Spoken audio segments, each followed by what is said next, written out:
ഡിയുടെ അടുത്ത ലക്ഷ്യം ഡൽഹി മുഖ്യമന്ത്രി അരവിന്ദ് കെജ്രിവാൾ എന്ന് ഉറപ്പിച്ചിരിക്കുന്നു.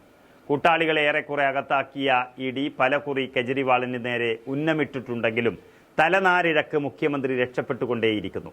എങ്കിലും ഇപ്പോഴും പന്ത് ഡിയുടെ കോർട്ടിൽ തന്നെയാണ് ഉള്ളത്. ഏത് നിമിഷവും കെജ്രിവാളിനെ പൂട്ടാനുള്ള കുരുക്കുമായി ഡി എത്തുമെന്ന കാര്യത്തിൽ ആർക്കും തർക്കമില്ല.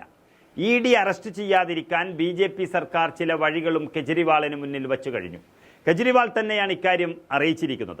BJPയിൽ ചേർന്നാൽ കേസുകളിൽ നിന്ന് ഊരിക്കൊടുക്കാമെന്നാണ് ഓഫർ. നേരത്തെ പല നേതാക്കളെയും സമാന രീതിയിൽ BJPക്കാർ അവരുടെ ക്യാമ്പുകളിൽ എത്തിച്ചിരുന്നു. അസം മുഖ്യമന്ത്രി ഹിമന്ത് വിശ്വ ശർമ്മ BJPക്കാരനായത് ഇതേ രീതിയിലാണ്. ഇപ്പോഴാണ് അദ്ദേഹം അഴിമതിക്കെതിരെ പ്രസംഗിച്ചിരിക്കുന്നത്. അഴിമതി കേസിൽ അകത്താക്കുമെന്ന് ഭീഷണിപ്പെടുത്തിയതിന് പിന്നാലെയാണ് ഹിമന്ത് മാതൃപാർട്ടിയായ കോൺഗ്രസിനെ ഉപേക്ഷിച്ച് BJPക്കൊപ്പം ചേർന്നത്. പിന്നീട് ഡി ആ വഴിക്ക് തിരിഞ്ഞു നോക്കിയിട്ടില്ല അദ്ദേഹത്തെ. സമാനമായ രീതിയിലുള്ളൊരു ഓഫറാണ് കെജ്രിവാളിന് മുന്നിലും ഡി വച്ചിട്ടുള്ളത്.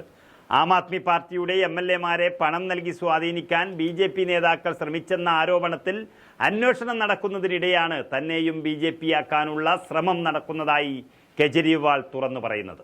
BJPക്കാർക്ക് എന്ത് ഗൂഢാലോചനയും നടത്താം, എന്നാൽ നിലപാടിൽ മാറ്റമില്ല. കേസിൽ നിന്ന് രക്ഷപ്പെടണമെങ്കിൽ BJPയിൽ ചേരാൻ ആവശ്യപ്പെടുകയാണ്. പിന്നാലെ വെറുതെ വിടാമെന്നും പറയുന്നു. എന്നാൽ ഒരിക്കലും BJPയിലേക്ക് പോകില്ല എന്ന് ഉറപ്പിച്ചു പറയാൻ സാധിക്കുമെന്നും അത്തരം നീക്കങ്ങൾ തൻ്റെ ഭാഗത്തു നിന്ന് BJP പ്രതീക്ഷിക്കേണ്ടെന്നും കെജ്രിവാൾ പറഞ്ഞു വെക്കുകയാണ്. ആം ആദ്മി പാർട്ടിയുടെ ആരോപണത്തിൽ നോട്ടീസ് നൽകാൻ ദില്ലി പോലീസ് AAP മന്ത്രി അതിഷിയുടെ വീട്ടിലെത്തി. മണിക്കൂറുകൾക്ക് ശേഷമാണ് അരവിന്ദ് കെജ്രിവാളിൻ്റെ പരാമർശം വന്നത്.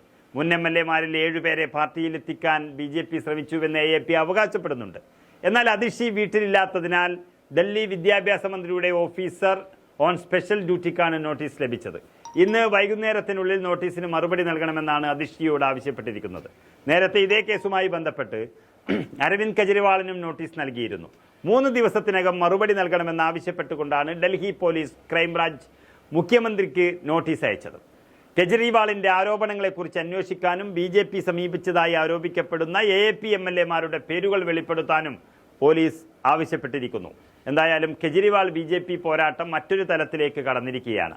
കോടികൾ മറയുന്ന BJPയുടെ താമര രാഷ്ട്രീയം ഡൽഹി കേന്ദ്രീകരിച്ച് കളിക്കാൻ തുടങ്ങിയിട്ട് മാസങ്ങളായി. എന്നാൽ AAPയുടെ മികച്ച സംഘടനാ സംവിധാനമാണ് അവർക്ക് തിരിച്ചടിയായിരിക്കുന്നത്. നേരത്തെ BJPയിൽ ചേർന്നാൽ ജയിലിൽ നിന്ന് വിട്ടയക്കാമെന്ന് ഡൽഹി ഉപമുഖ്യമന്ത്രിക്ക് മുന്നിൽ ഓഫറുകൾ വന്നതായും AAP നേതാക്കൾ പറഞ്ഞിരുന്നു. ലോക്സഭാ തെരഞ്ഞെടുപ്പിന് മുൻപ് ഡൽഹി കേന്ദ്രീകരിച്ച് അധികാര നീക്കങ്ങൾ നടത്താൻ ലക്ഷ്യമിടുന്ന BJPക്ക് മുന്നിൽ തടസ്സമായി നിൽക്കുന്നത് ഡൽഹിയിലെ AAP സർക്കാരാണ്. ഡൽഹി മുനിസിപ്പൽ കോർപ്പറേഷൻ തെരഞ്ഞെടുപ്പിലും BJP AAPക്ക് മുന്നിൽ തോൽക്കുകയും ചെയ്തിരുന്നു. ഇതിന് പിന്നാലെയാണ് AAP നേതാക്കളെ ഭീഷണിപ്പെടുത്താനുള്ള പതിവ് നീക്കവുമായി BJP ഡൽഹിയിൽ കളം നിറഞ്ഞ് കളിക്കുന്നതെന്നും കാണാൻ സാധിക്കും.